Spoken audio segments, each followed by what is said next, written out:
sa mga doktrina ng Iglesia ni Kristong Tatag ni Felix Manalo ang pagtitiwalag sa mga kaanib na hindi sumunod sa pangangasiwa at sa kanilang doktrina. Nang napaulat na si General Nicolas Torre III, dating kaanib sa Iglesia ni Cristo, ang natiwalag umano sa pangangasiwa dahil sa hindi pagsunod nito. Ngunit, ayon sa isang vlogger, na walang batayan daw ang pagtiwalag kay Torre. Pero mga kaibigan, wala pang verified na ulat mula sa INC leadership o credible news sources na nagsasabing totoo ito. Totoo man ang kanyang komento, ibig ba sabihin na si dating PNP Chief Marbel ay nagkakalat ng fake news? You know, ito isang sikreto. I hope General Torre will forgive me. But this is one secret na ngayon ko lang nalaman. At, ito po is a secret. I hope General Torre will not in any way get mad at me. Alam mo, Mr. General Torre was asked by someone from his religion na huwag tanggapin itong Region 11 as RD Region 11. Kung hindi, that's a political implication and that's a religious implication. And I know Nick Torre choose the other side.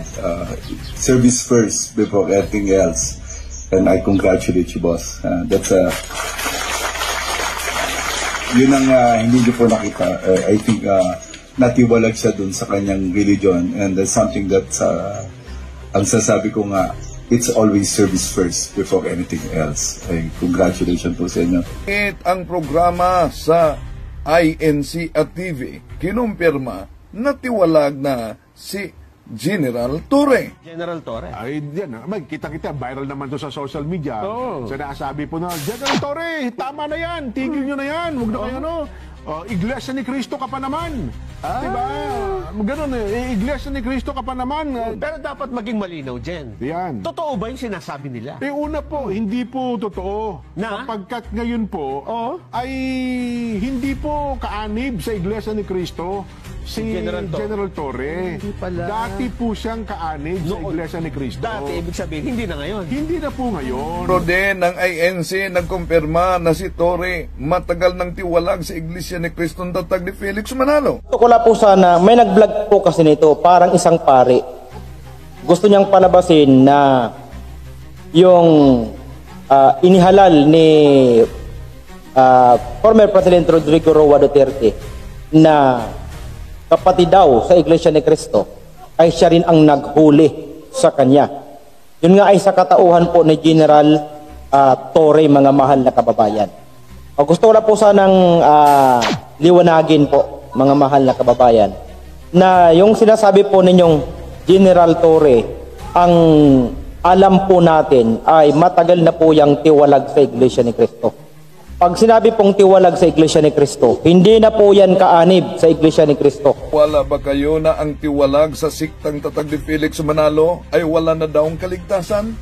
Yun pong mga napaloob sa Iglesia ni Cristo na hindi naman nakapanatiling karapat-dapat sapagkat hindi na sumusunod sa mga aral po ng Panginoon Diyos, itinitiwalag o inaalis sa Iglesia at yun ay hindi maliligtas.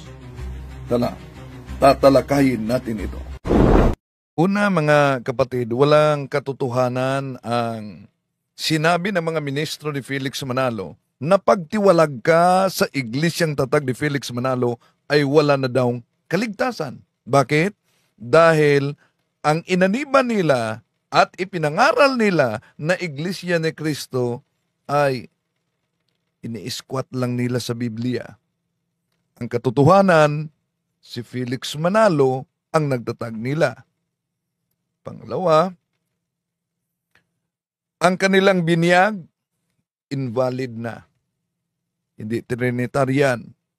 Pangatlo, ang kanilang isinagawa daw na pagsasamba sa Diyos, isinagawa nila batay sa kanilang paraan. Ngunit tayong mga Katoliko, sa pamamagitan ng banal na misa, kung saan ipinagdiwang natin ang Corpus Christi ngayon, ating sinasamba ang Diyos ayon mismo sa kagustuhan ng Diyos. Pero, ito'y binanatan ng ministro ni Felix Manalo. Ano kaya napapaniniwala ng mga paring Katoliko na ang misa na di umano ay aral ng Diyos na nakasulat po sa Biblia? Ang babasahin natin ay nakatala sa aklat na pinamagatang Siyang Inyong Pakinggan, ang Aral na Katoliko, pahina 190. Ang kauna-unahang misa, si Hesukristo naman ang gumawa ng kauna-unahang misa sa huling hapunan noong kasalo niya ang kanyang mga apostol. Ginawang kanyang katawan at dugo ang tinapay at alak sa pamamagitan ng mahalagang pangungusap na, ito ang aking katawan, ito ang aking dugo. Alinsunod po sa sumulat ng aklat na ito ay ang ating Panginoong Hesukristo raw ang kauna-unahang nagmisa. At gaya nga ng aming binanggit sa inyo kanina, ikukumpara lang natin sa Biblia yung paniniwalang Katoliko tungkol sa kanilang pagsamba. So, napansin ninyo mga kapatid, na sa kanilang mga programa, kahit sa kanilang isa nagawang pagtitipon, gamit ang iba't ibang mga aklat Katoliko na pinagchap-chap nila, Katoliko talaga ang binanatan. Kaya, sasagutin natin sa pagkakataong ito. Kasi malingan, pag palaging inulit-ulit ay magmukha talaga ang katotohanan para sa ating mga kapatid na kulang ang kaalaman. Ang pagkadaya ay maranasan sa iba't ibang paraan. Pero napakasakit pag madaya tayo sa pananampalataya. Dahil nanganib pati ang ating kaluluwa. Viva Cristo Rey! Pro Dio et Ecclesia! Kumusta sa lahat ating mga suking taga-subaybay? Welcome po sa ating live streaming. Naputol tayo kagabi.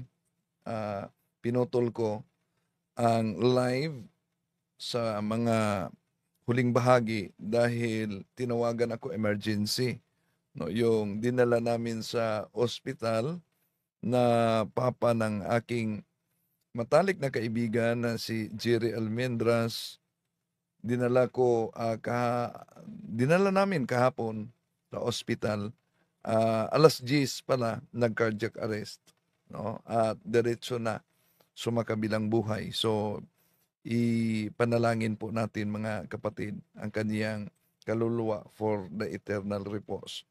At sa lahat nating mga suking taga-subaybay, welcome po sa ating channel. Huwag kalimutan na mag-like at huwag din kalimutang mag-subscribe sa bago pa lang at pindutin ang bell button para updated kayo, mag-comment at i-share ninyo mga kapatid.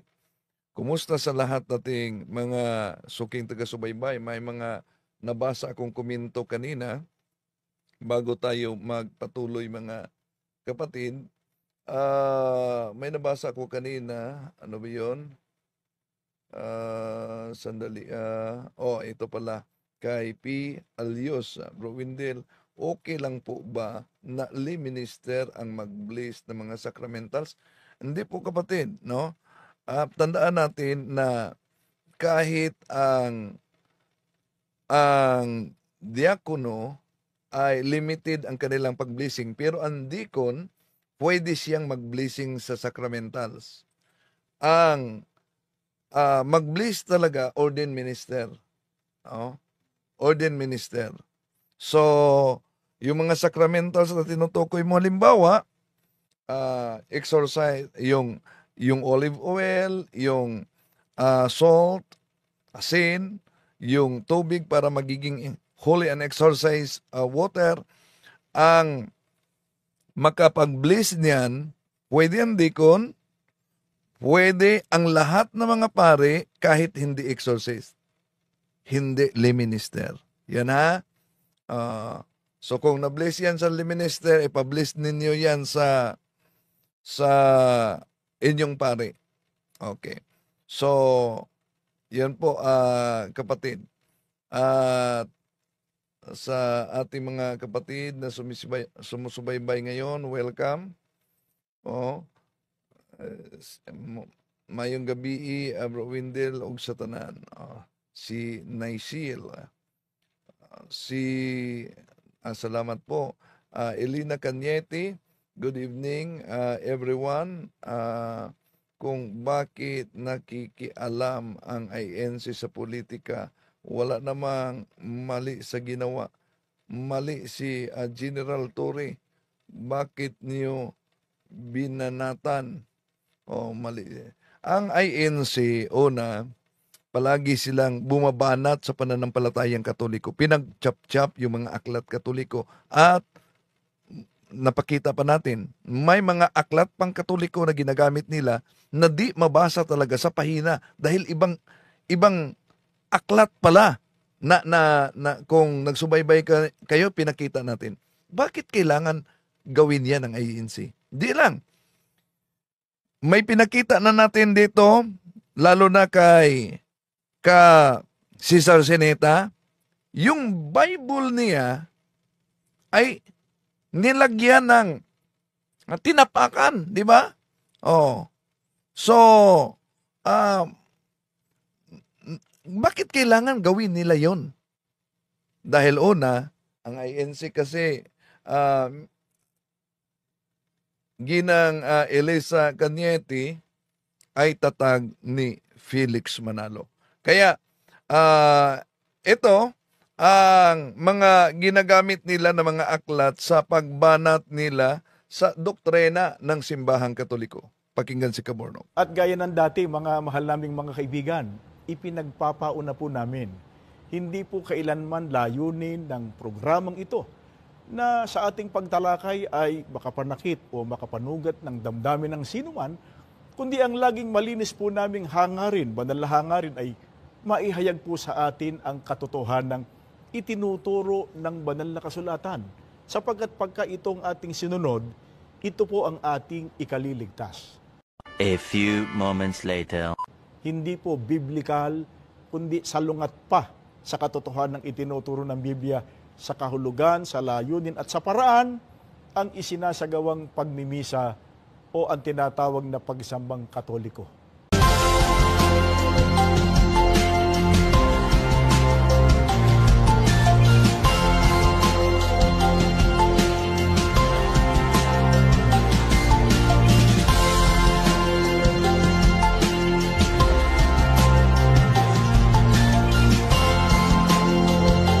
Ito ang Factbusters! Sa puntong ito ng ating programa, kung hindi ka pa nakasubscribe, pakiclick po ng subscribe button at ang notification bell para updated po tayo sa ating mga susunod na videos. Kaya, let's go at simulan na natin!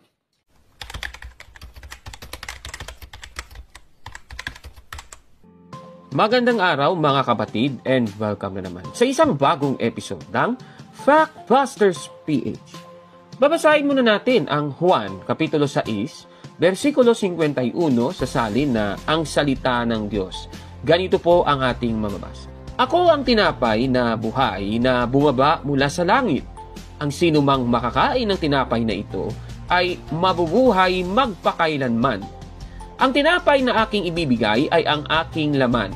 Ito ang aking ibibigay para sa buhay ng sanlibutan. Dito po sa ating nabasa, ang sino mang makakain ng tinapay na ito ay mabubuhay magpakailanman. Ibig sabihin, kung kakainin mo yung tinapay na siyang si Kristo, ikaw po ay magtatamo ng buhay na walang hanggan ayon sa talata. At itong tinapay na aking sinasabi kanina, ayon po sa talatang ito, ay ang laman ng ating Panginoong Jesucristo. At ang pagkain ng laman ni Kristo ay ginagawa po ng mga Katoliko during the Mass, mga kapatid. Pero sa ating episode ngayon, syempre, meron na namang naninira sa ganiyang aktibidad ng Iglesia Katolika, di ang Iglesia ni Kristo ni Manalo, nako naman, eto na naman tayo. Eto sa episode natin ngayon, sasagutin natin ang isang episode ng programang Ang Pagbubunyag. Ang paksa ng nasabing video na ating tatalakayin ngayon ay ito pong video na may pamagat na Misa Pagsambang Katoliko, na yung mga ngaral dyan ay si Victor Sandoval, mga kapatid. So, alam naman natin na ang programang ito ni Victor Sandoval ay naninira talaga sa mga Katoliko, especially nung mga nakaraang episode, tinalakay na po natin yan. Ngunit, Ano ang buwelta niya? Ito, panoorin natin si Victor Sandoval. At gaya ng dati, mga mahal naming mga kaibigan, ipinagpapauna po namin.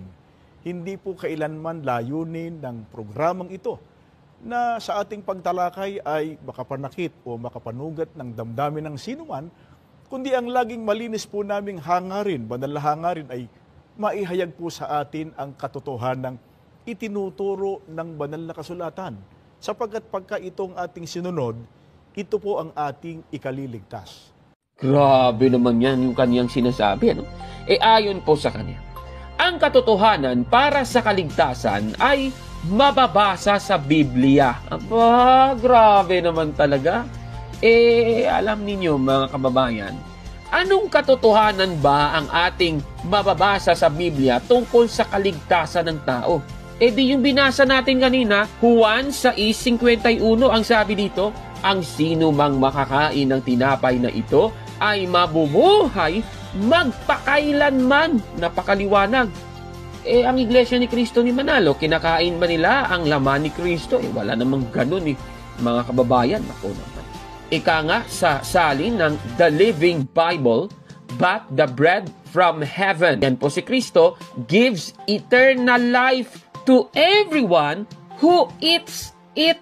Klarong-klaro. Yung mga sektang pangrelihiyon na nagsasabi na yung tinapay at alak, mga simbolo lang daw yun. Nako, wala po talagang eternal life sa kanila. Kaya nga tama ang sabi, ang tinapay na aking ibibigay ay ang aking laman. Literal po yun mga kababayan. Ika nga sa The Living Bible, I am that living bread that came down out of heaven. Napakaliwanag, literal na sinasabi mga kababayan. Ibig sabihin, ang sino mang kakain sa tinapay na siyang laman ng ating Panginoong Jesucristo, sila yung maliligtas ayon po sa Biblia, mga kababayan. Ano bang ibig sabihin nito? Kung nasa labas ka po ng Iglesia Katolika, ewan ko na lang. Hindi ko na po sasabihin. Kayo na pong humusga, no? Kahit na iyan na ang nakasulat sa Biblia, bakit tila gusto pa niyang siraan ito? O kagaya nitong sasabihin niya. Ano naman ang sasabihin niya tungkol sa misa ng mga Katoliko? O eto, panoorin natin. O paano kaya napapaniniwala ng mga paring Katoliko na ang misa na di umano ay aral ng Diyos na nakasulat po sa Biblia? Ang babasahin natin ay nakatala sa aklat na pinamagatang Siyang Inyong Pakinggan, ang Aral na Katoliko, pahina 190. Ang kauna-unahang misa, si Jesucristo naman ang gumawa ng kauna-unahang misa sa huling hapunan noong kasalo niya ang kanyang mga apostol. Ginawang kanyang katawan at dugo ang tinapay at alak sa pamamagitan ng mahalagang pangungusap na, ito ang aking katawan, ito ang aking dugo. Alinsunod po sa sumulat ng aklat na ito, ay ang ating Panginoong Hesukristo raw ang kauna-unahang nagmisa. At gaya nga ng aming binanggit sa inyo kanina, ikukumpara lang natin sa Biblia yung paniniwalang Katoliko tungkol sa kanilang pagsamba. Alamin natin, mga mahal na kaibigan, misa ba ang ginawa ng ating Panginoong Hesukristo? Pakinggan ninyo ang nakatala dito po sa aklat ng Mateo 26 hanggang 28. At samantalang sila'y nagsisikain, ay dumampot si Jesus ng tinapay at pinagpala at pinagputol-putol at ibinigay sa mga alagad at sinabi, kunin ninyo, kanin ninyo, ito ang aking katawan. At dumampot siya ng isang saro at nagpasalamat at ibinigay sa kanila na nagsasabi, magsiinom kayong lahat diyan, sapagkat ito ang aking dugo ng tipan na nabubuhos dahil sa marami sa ikapagpapatawad ng mga kasalanan. Mga kaibigan, dito po sa binasa natin ay isinagawa ng ating Panginoon Jesucristo ang pagbabanal na hapunan. Hindi po misa ito. Ay, grabe na naman itong ministrong ito talaga. Ayon sa kanya, ang misa ng Katoliko ay hindi ang nasa Biblia dahil banal na hapunan daw ito. Aba, grabe naman. Tapos nagbasa ng referensya itong isang aklat ng Iglesia Katolika. Siya ang inyong pakinggan, aklat ng katisismo ng Iglesia Katolika na yan page 190. Nakikita nyo sa screen. Pagkatapos, ikinumpara niya po ang nasa aklat doon sa Mateo 26:26 hanggang 28. Sabay konklusyon na yung misa daw ng Katoliko, hindi raw yun yung nasa Biblia dahil banal na hapunan daw ito. Aba, grabe naman ito tanong, totoo ba ang kanyang paliwanag na ito? Susuriin niya natin. Titignan natin between the lines at ikukumpara natin. Ang sabi dito, si Hesukristo yung gumawa ng kauna-unahang misa. Kailan ba ito nangyari? Sa huling hapunan. Klarong-klaro naman yan. Yung binasang talata sa Mateo 26:26 hanggang 28, di ba yun yung huling hapunan? Naku naman, ito talagang ministrong ito talaga. Ang aklat na mismo ang nagsasabi na ang misa po ay ginawa sa huling hapunan. Yung unang misa, mga kababayan, naku naman. Tignan ninyo ang sabi pa nga ng aklat ito ang aking katawan. Nangyari ba yun? Nasa Mateo 26:26 hanggang 28 yan. Ito ang aking katawan. Binasa na nga ng ministro. Nako naman, ito talaga. Palpak. Tapos ang sabi pa, ito ang aking dugo. Binasa rin doon sa talata. Ayan, ito ang aking dugo. Letra por letra yan. Bakit ayaw niyang tanggapin? Nako naman. Klarong-klaro naman. Ang sinasabi ng aklat ay tumutugma naman sa nakasulat sa binasa niyang talata. Nako naman. Siyempre, i-insist pa rin niya yung gusto niyang ipalitaw. Siguro, yung gusto niyang ipalitaw, mga kababayan, yung banal na hapunan, mga kababayan, at yung misa, hindi magkapareha yun. Baka yun ang gusto niyang i-drive, mga kapatid, tanong, ito bang banal na hapunan at yung misa, sa aral ng Iglesia Katolika, ang dalawang terminong ito ba ay magkaiba? Sige nga, tingnan nga natin. Babasahin natin ang aral ng Iglesia Katolika. Uumpisahan muna natin dito po sa Catechism of the Catholic Church sa paragraph 1328. Ganito po ang ating mababasa. Ang kayamanang di mauupos ng sakramentong ito ay nakikilala sa pamamagitan ng iba't ibang pangalan na ibinigay dito.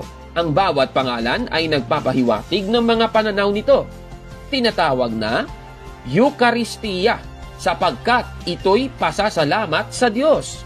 Hapunan ng Panginoon, nasa paragraph 1329 na po tayo. Paghahati ng tinapay, pagtitipong Eucharistiko. Sa paragraph 1330, alaala ng paghihirap, santo sakripisyo, banal at mabathalang liturhiya. Sa paragraph 1331, komunyon sapagkat sa sakramentong ito, nakikiisa tayo kay Kristo, yayamang pinabahaginan tayo ng kanyang katawan at dugo upang bumuo ng iisang katawan lamang.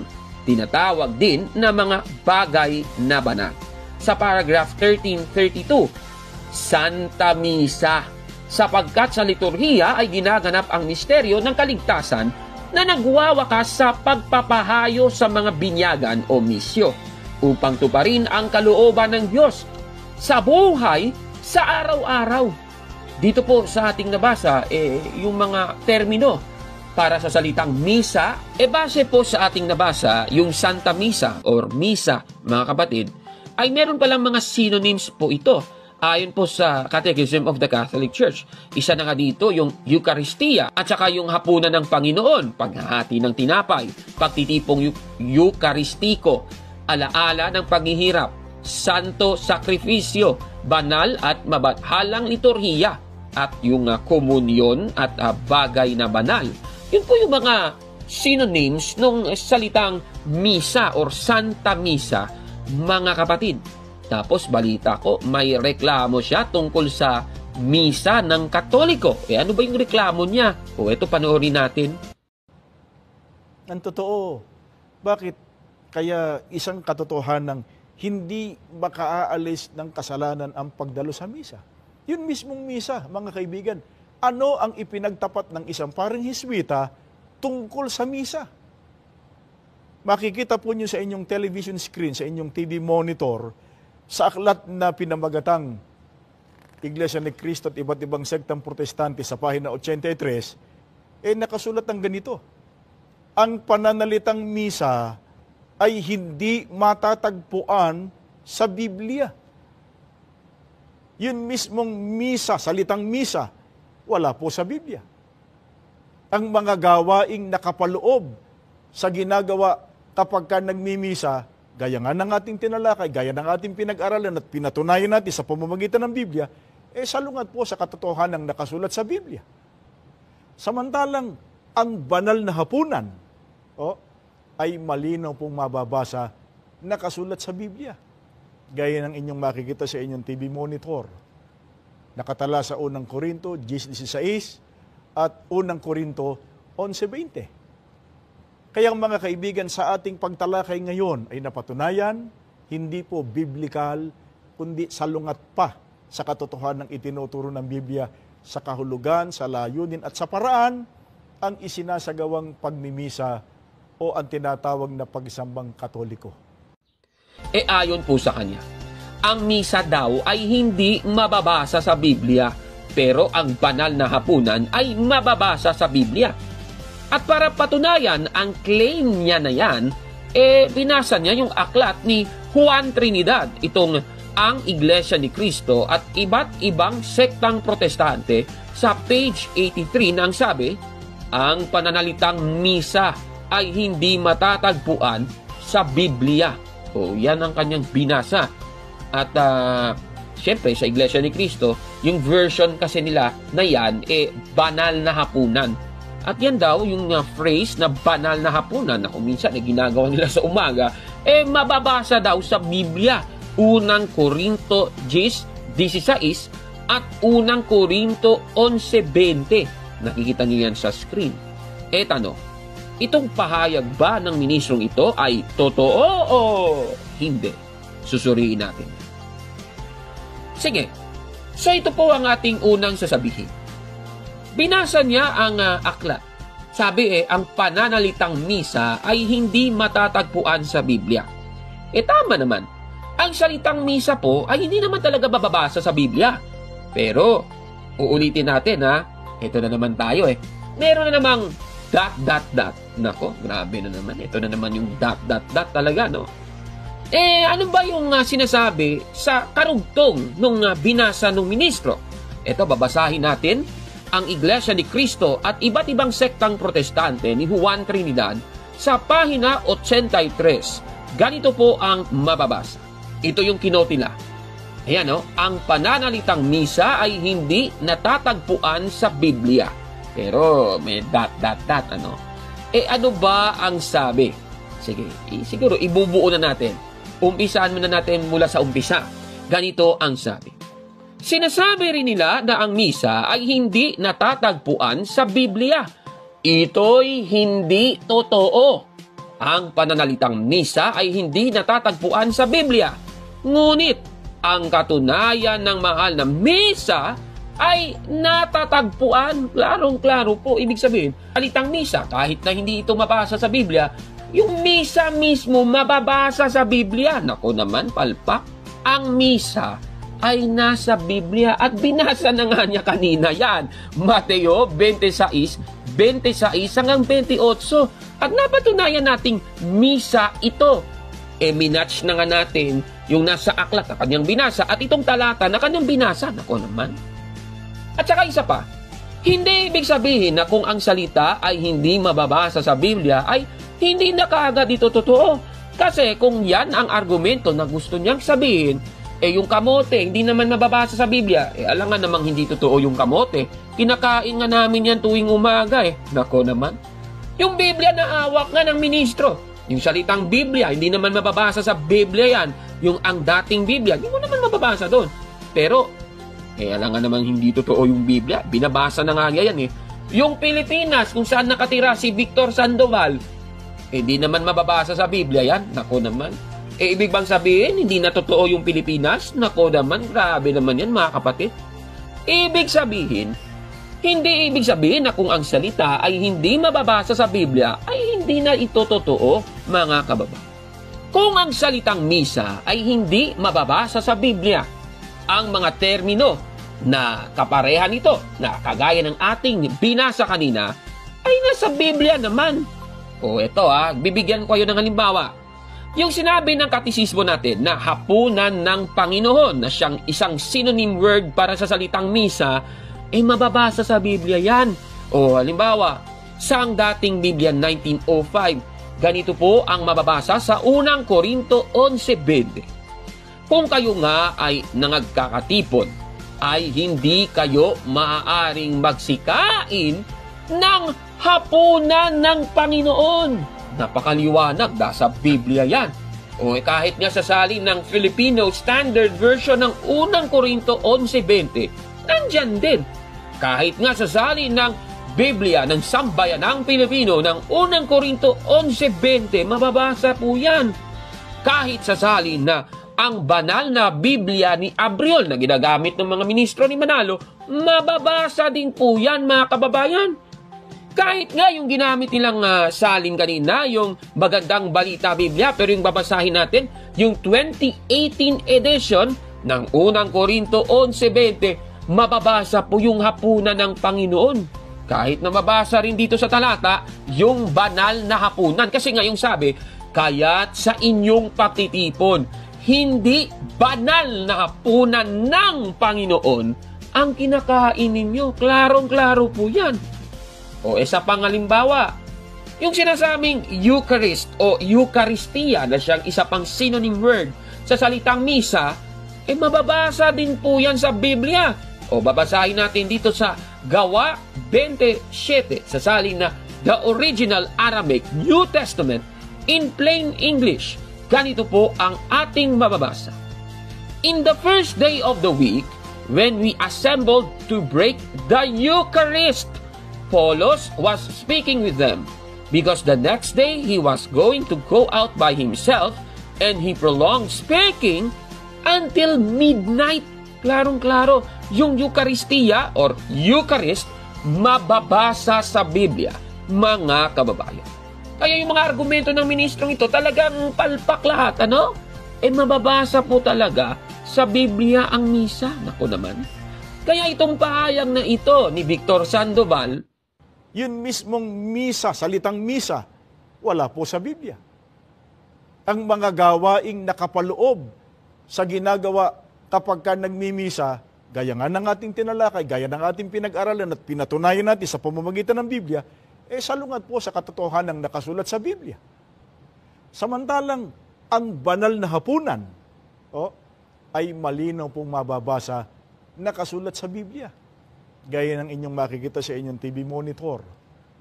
Nakatala sa unang Korinto 10:16 at unang Korinto 11:20. Kaya mga kaibigan, sa ating pagtalakay ngayon ay napatunayan, hindi po biblical, kundi salungat pa sa katotohanan ng itinuturo ng Biblia sa kahulugan, sa layunin at sa paraan ang isinasagawang pagmimisa o ang tinatawag na pagsambang Katoliko. Nako, kawawa naman. Busted yan! Nako, kawawa talaga. Mga kapatid, ito po yung attempt ng Iglesia ni Cristo ni Manalo para hindi tanggapin ang aral ng Iglesia Katolika tungkol po sa Eucharistia, mga kababayan. Pero sa Iglesia Katolika, dapat po nating tanggapin ang katawan at dugo ni Cristo na nasa tinapay. Nasa Juan 6:51 po yan, mga kababayan. Na yan pong tinapay na yan ay laman ni Kristo, mga kapatid. Ano po masasabi ninyo sa ating episode ngayon? Paki-comment po sa baba, mga kapatid. At kung like mo ang video na ito, paki-smash ng like button at mag-subscribe sa ating YouTube channel, Factbusters PH. Kaya huwag maniwala sa sabi-sabi. I-check mo na kung fact nga talaga. Hanggang sa susunod na episode, ako po si Gaborno. At ito ang Factbusters! Mga mahal na kapatid, mag-ingat talaga dahil napakatuso ng demonyo.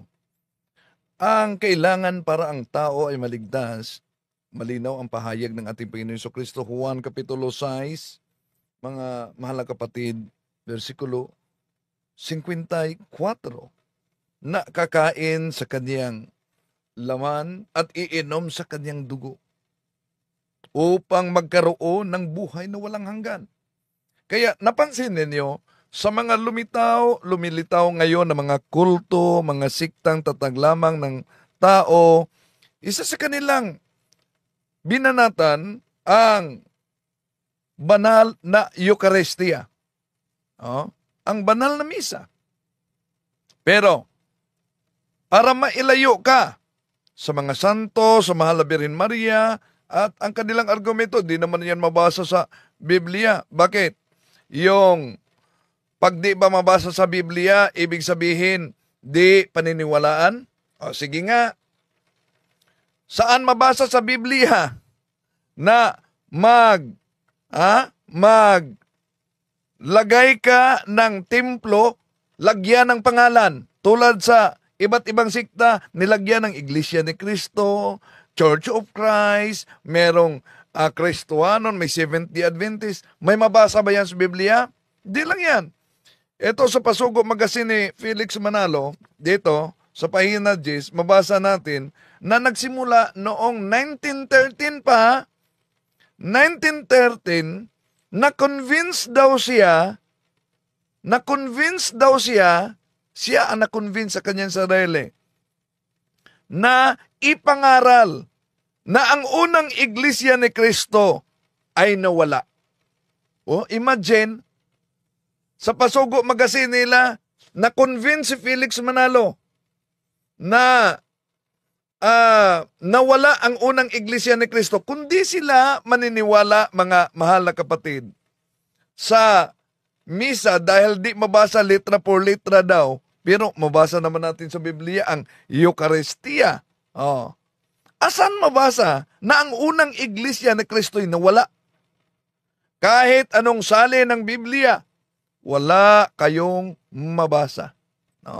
At may nakita tayo dito na komento na ayon sa kanya, bakit daw maraming mga Katoliko na may nabasa tayo. Bakit daw na may mga Arman, ito pa, ang tanong ko ako, sino bang nagpapatay kay Kristo? Bakit niyo ipinako Romano, di ba? Okay. Una, dapat Arman Aquino na mag-aral talaga ng history. Bakit? Para hindi mabiktima sa sariling history. Yes, during the persecution of crucifixion of our Lord Jesus Christ under sa Roman Empire. Pagan Roman Empire. But remember na sa panahon ng mga apostol, ang official religion ng Roman Empire was paganism, and then Christianity was subject to persecution. Ngunit sa takbo ng panahon, yung mga pagano, lalo na sa panahon ni Emperor Constantine sa taong 312, ang mga pagano'y na-convert. Na-convert sa pananampalatayang Katoliko, kaya iyon ang katuparan sa Roma Kapitulo 1:8, na sabi ni San Pablo, Hepestes homon katangilitai en holotokosmo, na ang pananampalataya sa Roma ay lumalaganap sa buong sanlibutan. Abay, sino ba ang katuparan niyan? Walang iba, kundi ang simbahang Katoliko Romano. At meron pa, nabasa kanina mga kapatid. Asan ba yun? Ito pala. Ang tanong ko, bakit maraming Katoliko umanib sa iglesia? Ako dating Katoliko. Para maunawaan mo, bakit ngayon maraming mga galing sa Katoliko umanib sa iglesia, umanib sa born again, umanib sa Church of Christ, umanib sa Seventh-day Adventist, umanib sa Jehovah's Witnesses. Bakit? katuparan niyan sa hula. Anong sabi sa unang Juan 2:18-19? Eto, munting mga anak, ito na ang huling oras. Gaya ng inyong narinig na darating na ang Antikristo.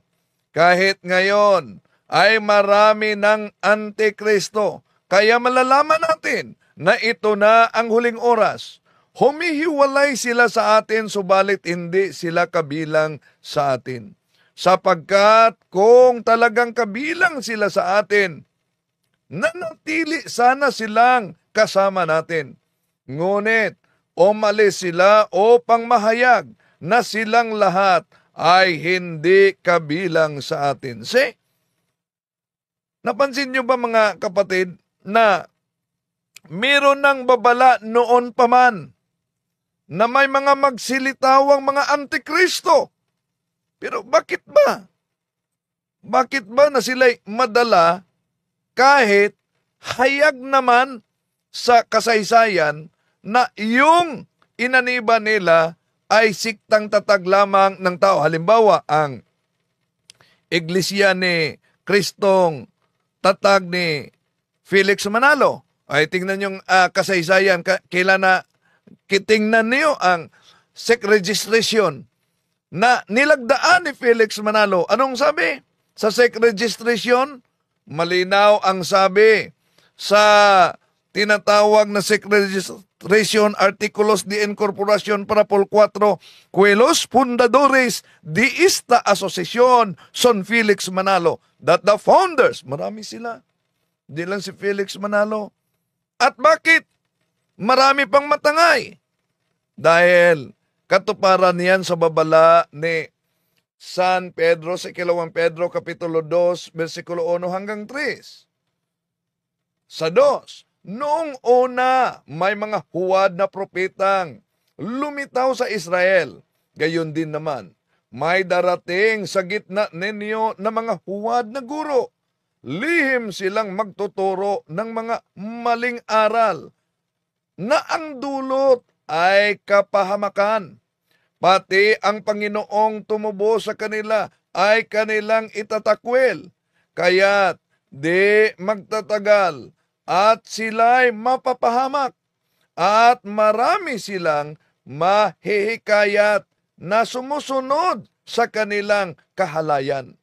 At dahil dito, pati ang daan ng katotohanan ay malalapastangan sa kanilang kasakiman.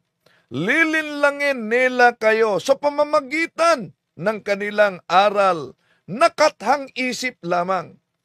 Matagal nang nakahanda ang hatol sa kanila at ang pupuksa sa kanila ay hindi natutulog.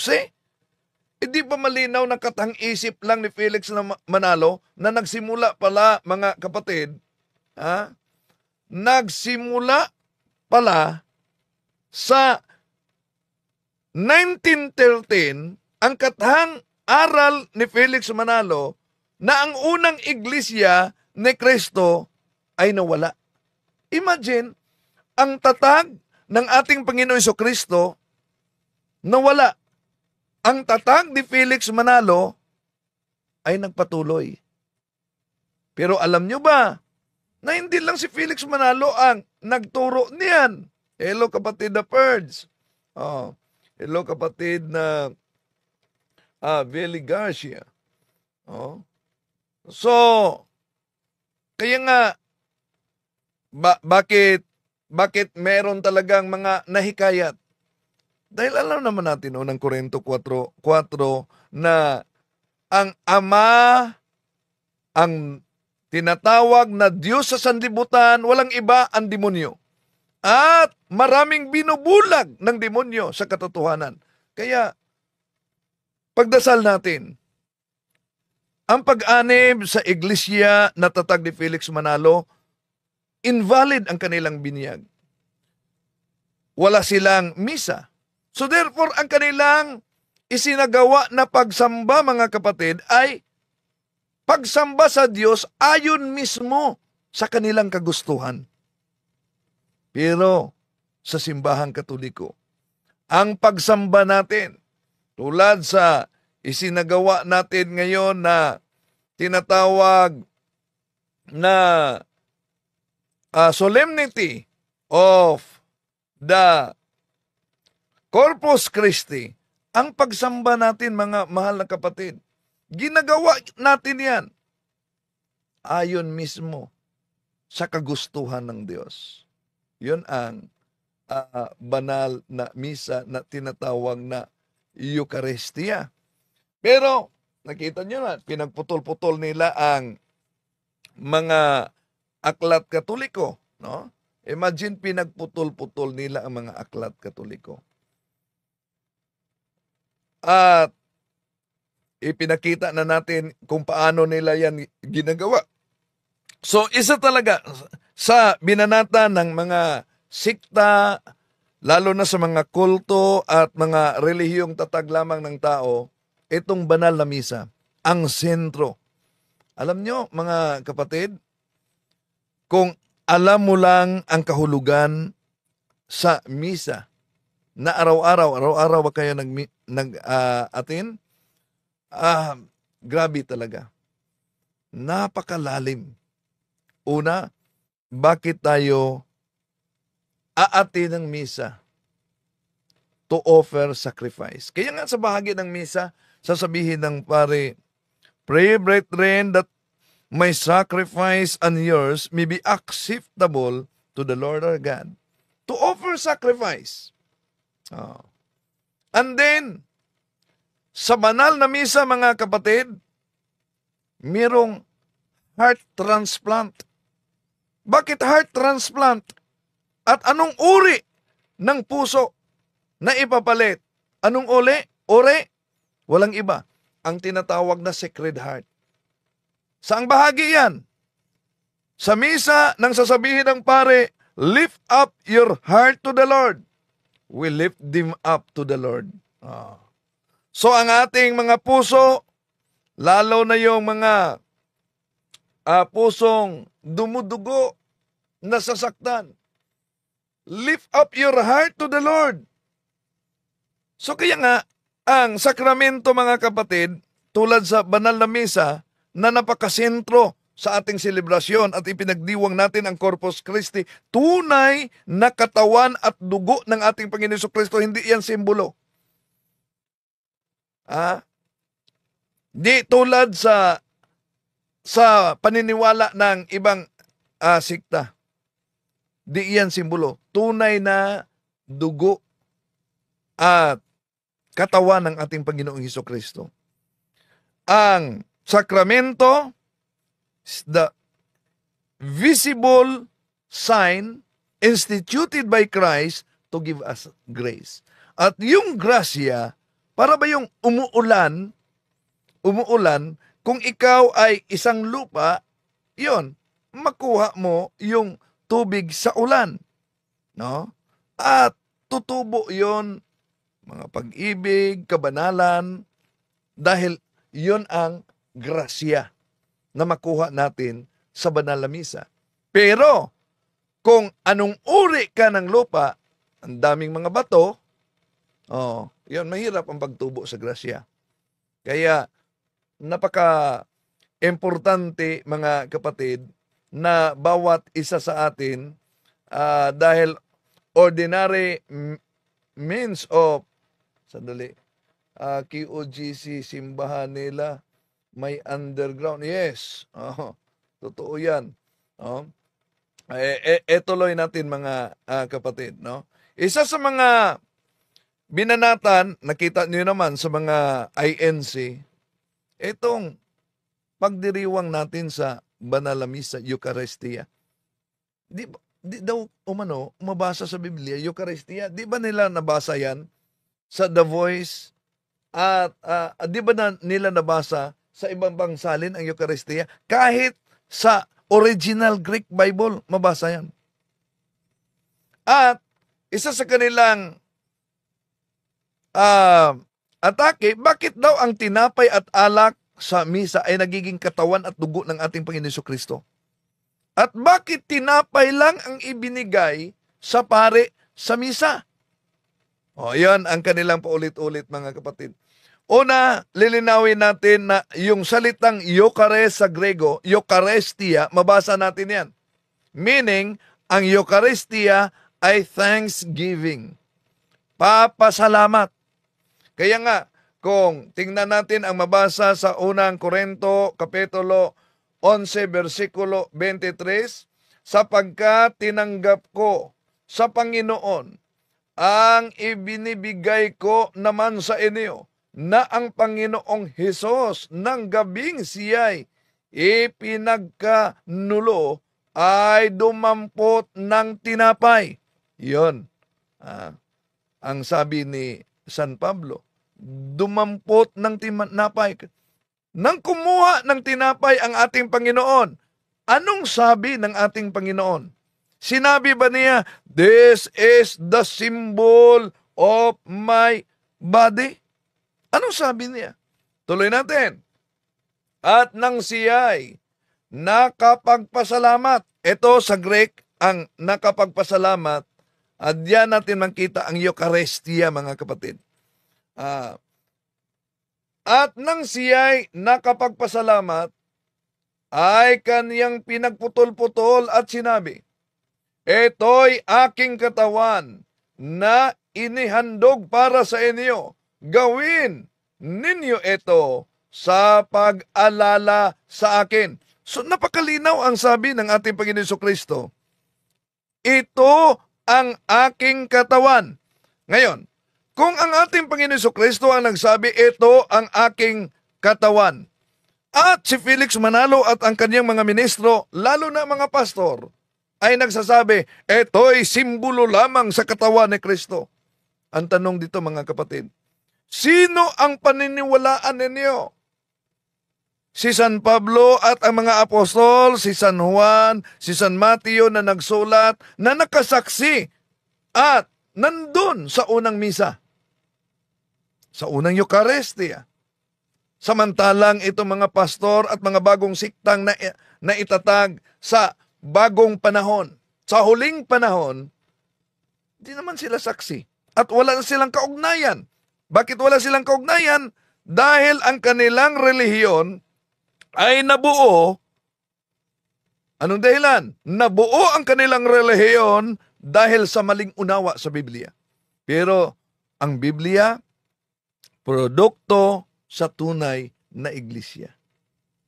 So, ngayon, ipagpatuloy natin mga mahal na kapatid.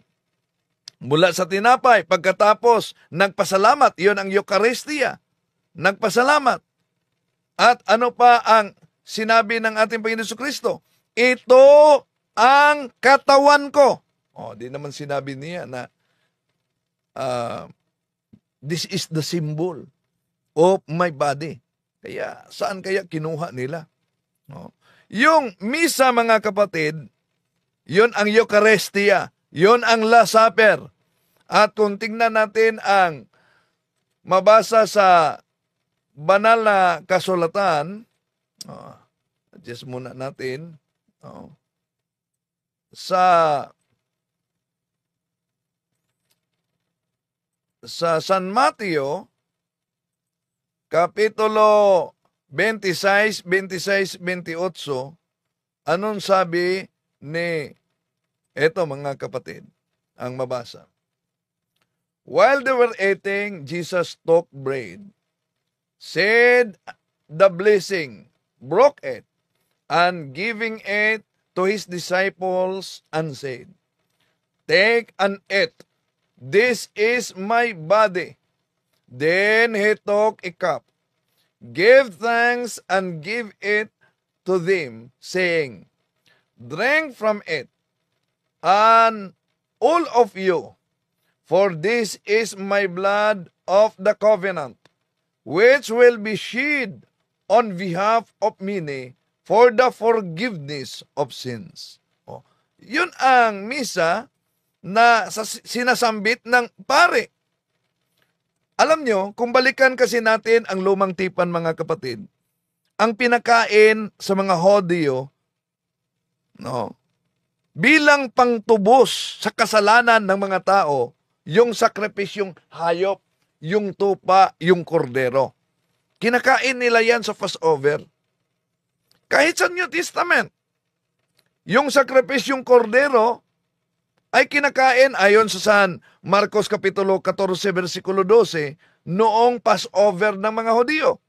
Hindi po ba ang ating Panginoon Jesucristo ay ang kordero ng Diyos na mababasa natin sa unang Pedro Kapitulo 1, versikulo 19, Juan Kapitulo 1, versikulo 29, Revelation Kapitulo 19, versikulo 13. So kung ganon, na dito sa tinatawag na Last Supper, ang tinapay at alak ay sinasabing katawan at dugo ng ating Panginoon Jesucristo at pinakain at pinainom sa mga disipulo. Therefore, sakripisyo ang ginawa ng ating Panginoon Jesucristo sa Last Supper. Yun ay hindi madugong pamamaraan. Sa English, unbloody manner. At ano ang sabi ng ating Panginoong Hesus? Kung tingnan natin ang Lucas Kapitulo 22, versikulo 19. And taking bread, he gave thanks and brake and gave to them, saying, This is my body, which is given for you.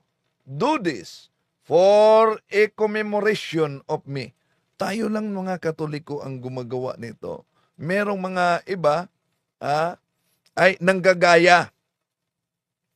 Ginagaya nila. Kaya yung aral na yan, ano ang sabi ni San Pablo sa naturang aral? Sabi niya sa 1 Corinthians chapter 11 verse 23-24, For I received from the Lord what I also handed unto you, that the Lord Jesus, on the night he was handed over, took bread, and after he had given thanks, broke it and said, This is my body, that is for you. Do this in remembrance of me.